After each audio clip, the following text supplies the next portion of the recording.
I want this and I don't want this, and I know it as far as a relationship goes. Right. I want Right. this and I don't want this. So, I've created two buckets, a want list and a don't want list. And because it happens in such small little increments and you really don't even realizing you're putting stuff in each of the buckets, right? I just let it go and I said, I know that there's two buckets. There's an I don't want and there's an I want bucket.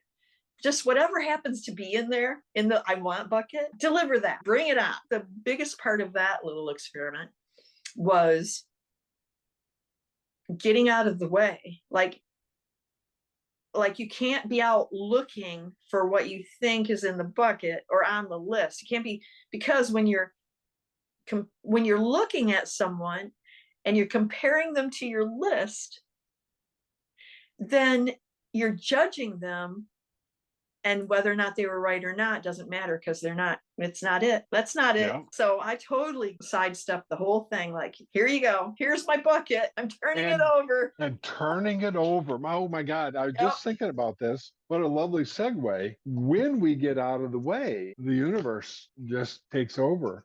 Magic happens. I had pretty much a come to Jesus meeting with God. I said, okay, here's the deal, God. You didn't put me here to live this way, and I did not come here to live this way. So I'm going to hand it all back over to you. My request is either fix it or take me home. I don't really care in this moment which way this goes. And I meant that. Went to a meeting then, and something happened at that meeting that I knew would make my broker really happy.